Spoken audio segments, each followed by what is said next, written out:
Olá, pessoal. Estamos aqui iniciando a terceira parte da aula para falar sobre sexualidade, tá?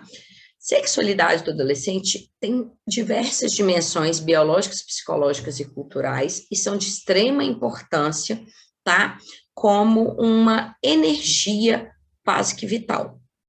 Então, olha o que a Organização Mundial de Saúde nos coloca, que a sexualidade é uma energia que nos motiva para encontrar amor, contato, ternura e intimidade, que se integra no modo como nos sentimos, movemos, tocamos e somos tocados. É ser-se sensual e, ao mesmo tempo, ser-se sexual. Então, não adianta fingir que a sexualidade não existe, porque ela é biológica, ela tem sua dimensão biológica, tá? E é a parte biológica que vai nos falar que é natural dos seres humanos ter esse desenvolvimento sexual e, inclusive, sermos induzidos da concepção até o nascimento sobre a nossa capacidade reprodutiva após a puberdade. O que a mãe fala com a menina quando ela menstrua? Parabéns, você virou mocinha. Então, existe essa dimensão biológica, assim. O que é virar mocinha? Agora você é uma moça, ou seja, você é capaz de gerar um filho. E a dimensão psicológica aqui da sexualidade são as emoções, os pensamentos, a personalidade, tá? A ideologia de gênero. E a questão cultural? Aí é muito relacionado a diversos tabus. Aqui a gente tem pressão de família, aqui que a gente vai criar o que é certo e errado. Meninas não podem usar saia curta. Peraí, porque senão estimulam os rapazes a fazerem A ou B ou C. Muitas famílias já podem ter falado isso, não por ser uma norma certa ou errada, mas é uma questão culturalmente definida. É isso que vai determinar o sexo, como as pessoas devem se comportar, quais palavras são erradas. Meninas não falam palavrão porque isso não atrai garotos. Isso tudo envolve muito ainda na nossa cultura, né, ocidental, muito associada ao machismo, muito associada ao autoconhecimento ou à falha desse autoconhecimento. O menino se masturba, a menina não.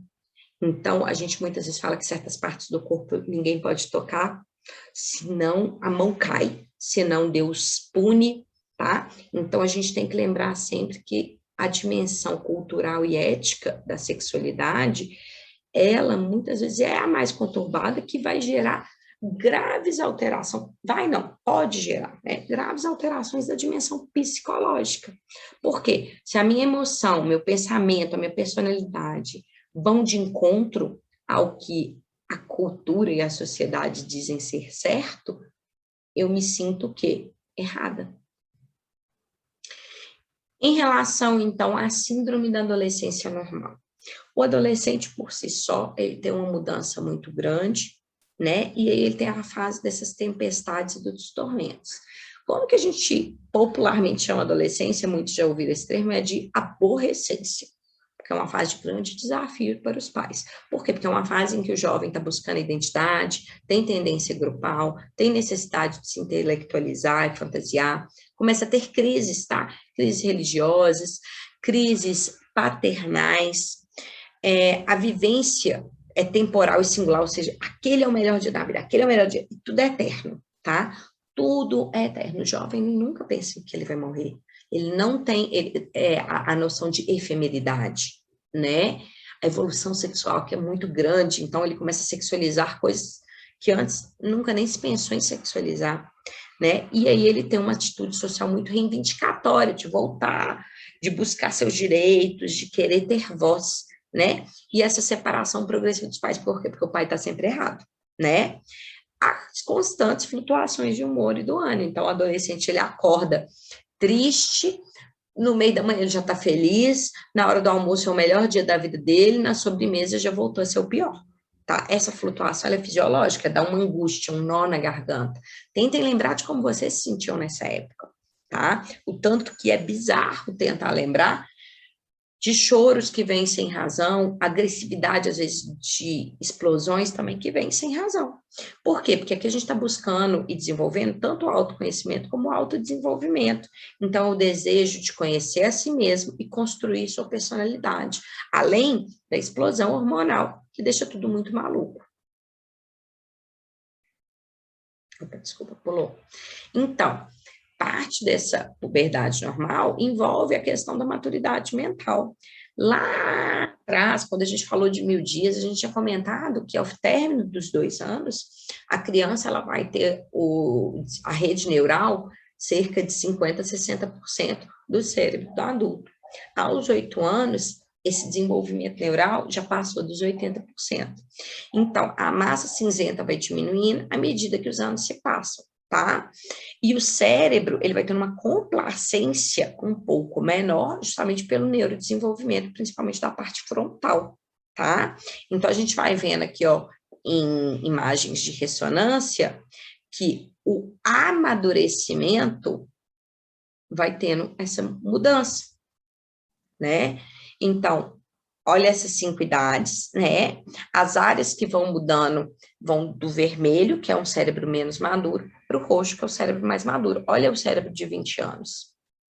Ele é muito mais próximo do adulto do que de uma criança de 5, que ainda são cheias de diversas áreas de imaturidade, tá? Então, com essa maturação importante, geram mudanças, dúvidas, descobertas, insegurança e conflitos. O desenvolvimento cognitivo, né? Ele vem através do raciocínio, que ele vai evoluindo do concreto para o hipotético dedutivo. Aqui a gente começa a ter uma melhora importante na qualidade de processamento das informações. O adolescente vai adquirindo a base cognitiva para redefinir as formas com que lida e os seus desafios, né, do meio social. E tem também o desafio da identidade. Quem sou eu? Eu começo a buscar por encontros casuais, paixões repentinas, eu começo a ter transitoriedade, formação de autoimagem. Eu não sou extensão do meu pai e da minha mãe, eu não quero ser o meu pai e a minha mãe, o meu pai e a minha mãe nessa fase. Então, quem que eu sou? O que eu posso fazer? Como eu estou me manifestando? O que as coisas da vida representam para mim? Esse desenvolvimento da identidade gera, algumas vezes, crises existenciais também. Em relação às maiores preocupações, aqui não são dos pais, não são aquelas principais queixas, são as principais preocupações corporais do adolescente. Então, o menino e a menina, ambos têm a preocupação da puberdade vir de maneira precoce ou tardia. Por quê? Porque ela quer ser o padrãozão. O jovem, ele quer ser o que todos estão. Então, a menina quer menstruar na época que todas as amiguinhas estão menstruando, e o menino quer começar a ter as ejaculações, a puberdade, os pelos, como os outros coleguinhas. Ter isso muito antes ou muito depois, eles já não querem, né? Em relação ao menino, outra preocupação em relação ao tamanho do pênis, a estatura, a relação de força muscular e massa magra, o peso, as espinhas, as alterações da voz, né? O rapaz, o adolescente púbere, quando ele começa a conversar, o tom de voz ele vai mudar de grave para agudo diversas vezes numa mesma frase, né? As ejaculações involuntárias, que são as poluições noturnas. Vamos tendo aqui diferença do tamanho e da posição dos testículos. O aumento da mama preocupa muito os meninos também, tá? Já em relação às meninas, além da puberdade precoce tardia, temos a questão do peso, aqui seria mais em relação ao excesso, que é a obesidade.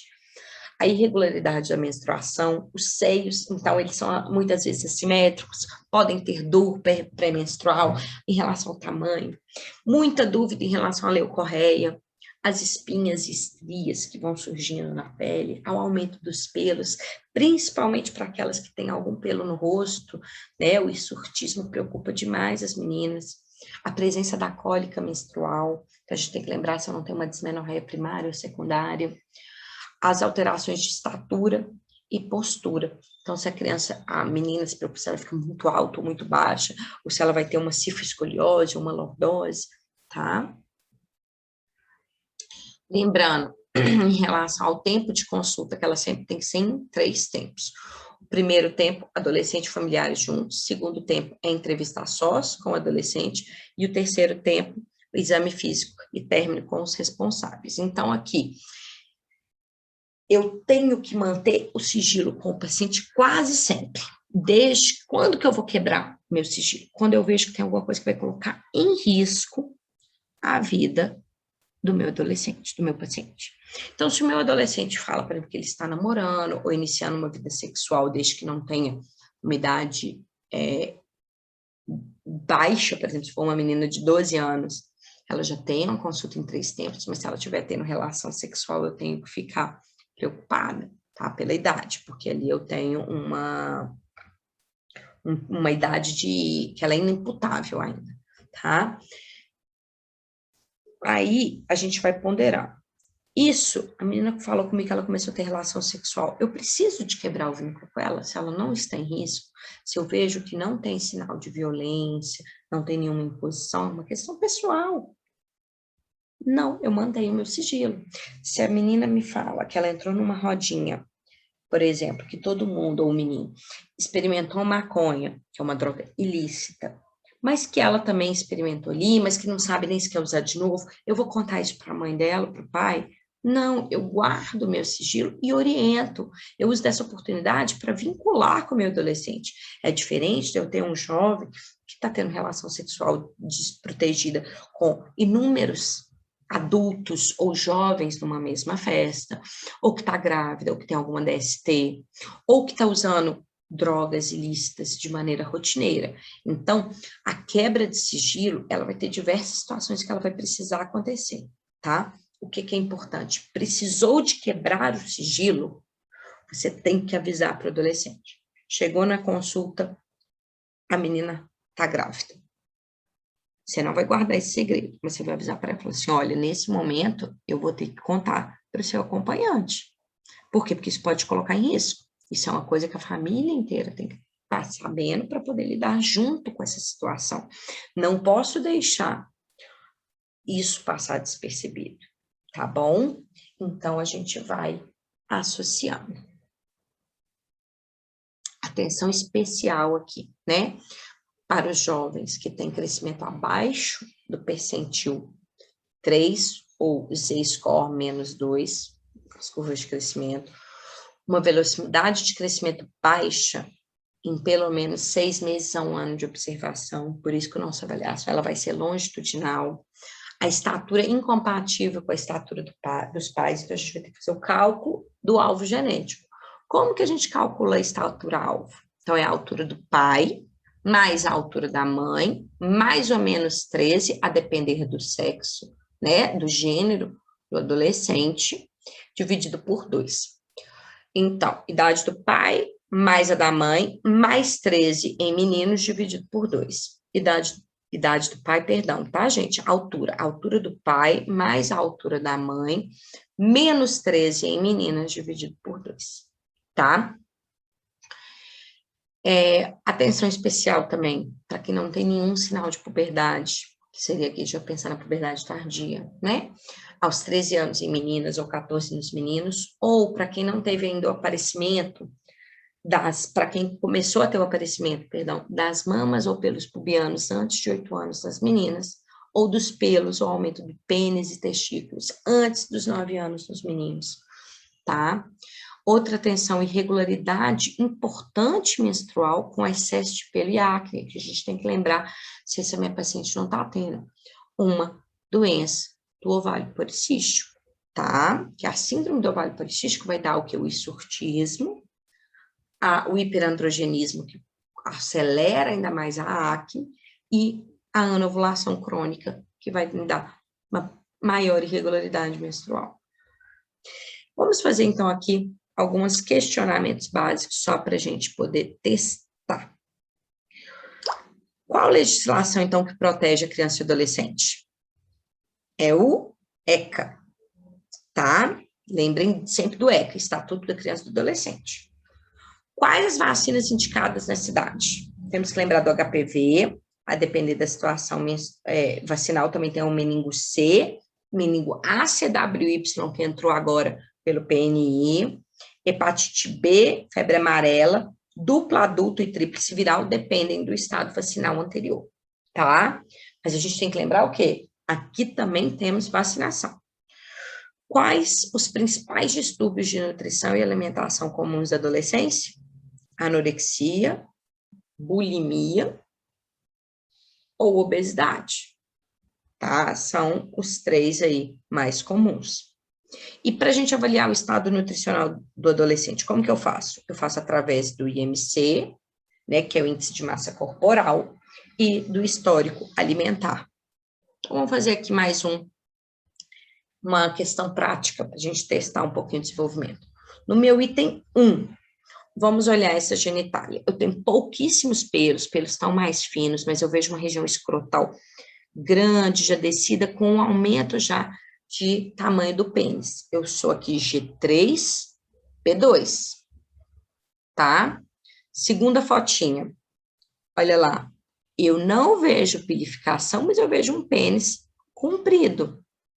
Então, aqui eu tenho um G2, P1. O testículo está escondido ali atrás, porque ele também está mantendo o tamanho do pênis. Isso daqui é incomum de eu ter crescimento do pênis antes de escrotal e da pilificação? É incomum, mas é só para a gente mostrar que às vezes ele pode acontecer, tá? Para alguma alteração puberal. Fotinha 3. Eu já vejo aqui uma menina que tem uma pilificação mais importante, mas que ela ainda não passa de sínfise púbica, ela não chega à raiz de coxas, ela não extrapola, mas já são pelos mais grossinhos. E em relação à mama dela, eu vejo que tem um destacamento, principalmente na hora que eu olho a mama da esquerda, né, que visualmente está à nossa direita, eu vejo que tem uma mama, mas ainda é uma mama muito pequenininha. Então, seria aqui um M2, P3. Já na quarta foto, eu tenho uma pilificação mais evidente, com pelos grossos. Eu vejo que ele já extrapola a sínfise púbica, mas ainda não chega à raiz das coxas. Com mamas, o quê? Que se destacam. Olha essa auréola, como que fica diferente dos estágios anteriores. Então, aqui eu tenho uma menina que está em M4, P4, tá?